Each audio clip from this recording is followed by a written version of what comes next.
What's up, guys? I hope you're all doing well, and thank you so much for popping into my review for the new Netflix animated musical, Spellbound. This is from the co-director of Shrek. That's right, the original Shrek movie. This is from the co-director of that and producer John Lasseter. John Lasseter directed the first two Toy Story films, Cars and Cars 2, and was ahead of Pixar for a while, but he left Pixar because of some pretty questionable things that were going on, and I never thought we'd be really hearing his name again, but it looks like he's getting a bit of a resurgence. So this is probably the biggest thing he's done since leaving Pixar, and the songs in the film are written by lyricist Glenn Slater and composer Alan Menken, who also did the score for the film. Alan Menken is a top 3 composer for me. This guy, not just the songs that he's put the music to, the songs of our childhood, the songs of many of our childhoods, but his scores, I think, are really underrated. Everybody talks about the songs from Aladdin, Little Mermaid, Beauty and the Beast, but in the end of the day, the scores to those films are also masterful. And the scores for those movies that I mentioned also won Alan Menken the Oscar for Best Original Score. He also did the music to The Hunchback of Notre Dame, which is my favorite animated film of all time. It's one of my favorite soundtracks of all time. Hercules, Enchanted, Tangled, so many amazing projects that he's done, mainly with Disney. And he hasn't worked with Disney Animation, since 2010 with Tangled, which was also with lyricist Glenn Slater. They were nominated for an Oscar for the song I See the Light.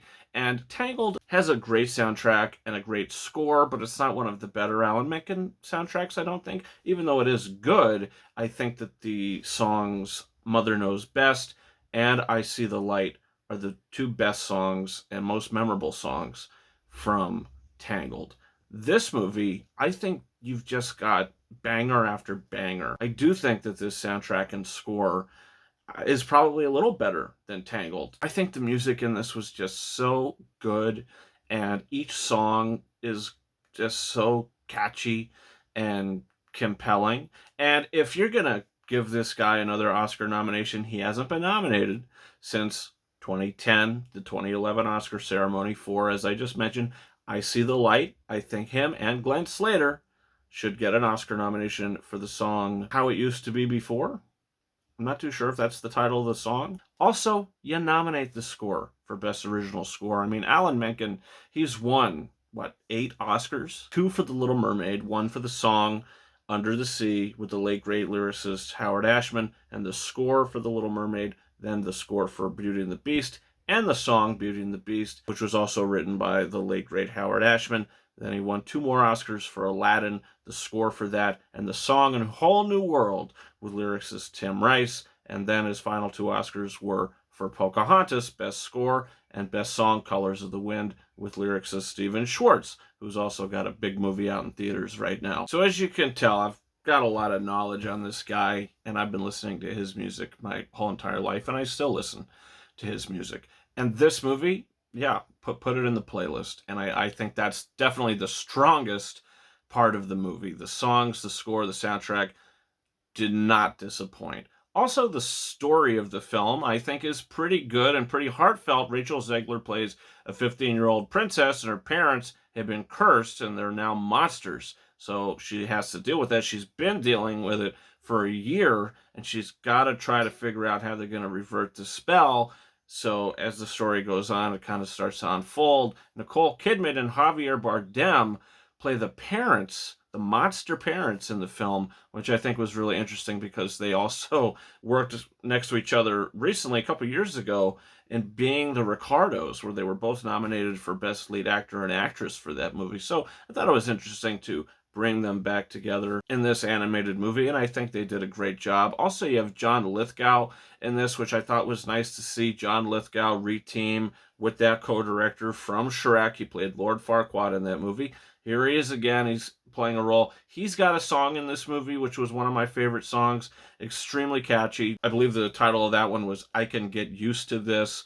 That was a very entertaining scene. And overall, look, this movie, I think the first act and the third act of the movie, the opening half and the final half of it, I thought were the strongest parts. But the middle, it kind of started to slow down and get a little cliched for me and things that happen. There's a action sequence, sort of suspense sequence that takes place in a sinking field. I thought was kind of anticlimactic and not very exciting. But yeah, in the end of the day, the movie has a really sweet story to it.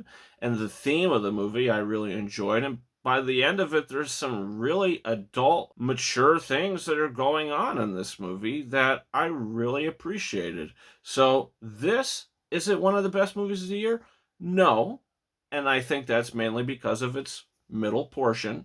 But it is a really solid animated film that I would give 3 Oscar nominations for this movie. I'd give it for Best Animated Feature, Best Song, and Best Score. Is that going to happen? I don't know. Came out on Netflix. I don't really know what the talk and buzz of this movie is. But if you got a name like Alan Menken on this, you got to think that there's got to be some attention coming onto it. But look, he should have been nominated for Evermore, the song from the live-action Beauty and the Beast. Wasn't nominated. He should have been nominated for Speechless, which is from the live-action Aladdin.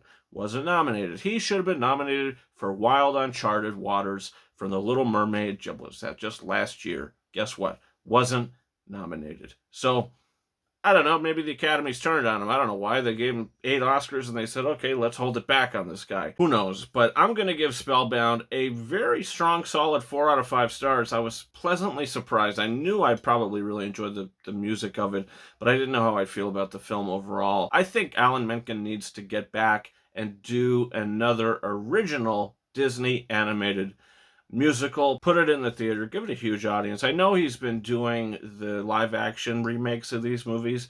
I think that there's talks that a live action Hercules is coming from director Guy Ritchie, who did the live action Aladdin. There was talks that a live action Hunchback of Notre Dame was coming with producer Josh Gad. I don't know if that's happening. There hasn't been much talk on it. But if you do those things, you know, he does add a couple extra songs and he brings back the lyricists from the animated film, so we'll probably get David Zippel back for Hercules and Stephen Schwartz back for Hunchback. But that's my thoughts on it, guys. Comment down below. Do you plan on seeing it? It's on Netflix now. If you don't want to go out and see Wicked this weekend or see Gladiator 2 because of just the big audiences and the huge audiences, and you don't want to have the chance to sit next to a stranger, you can sit in the comfort of your own home and watch this.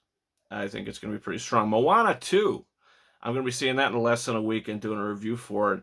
But for animated films, I don't know. I can't imagine that that's going to be better than this. I don't have very high hopes for Moana 2. I think it's going to be good. But, I mean, for a film that was supposed to be a Disney Plus series, last minute they turned it into a movie. Lin-Manuel Miranda's not back to do the songs. I have heard some of the songs from it. They're okay, but they're not Lin-Manuel Miranda okay. So we'll see what goes on with Moana 2. My review for that's going to be up in less than a week. But guys, don't forget to hit that subscribe button for that review for Moana 2. Also, a new Netflix movie that just came out. It's getting some Oscar buzz and attention. It's called The Piano Lesson. I'm going to be seeing that, talking about that, and a bunch of other things coming in the future. And guys, you can follow me on Twitter and or X at RyanKing72 and Instagram and TikTok at KingOrises131. That's been it for me. Thank you so much for watching my review for Spellbound. And until next time, over and out.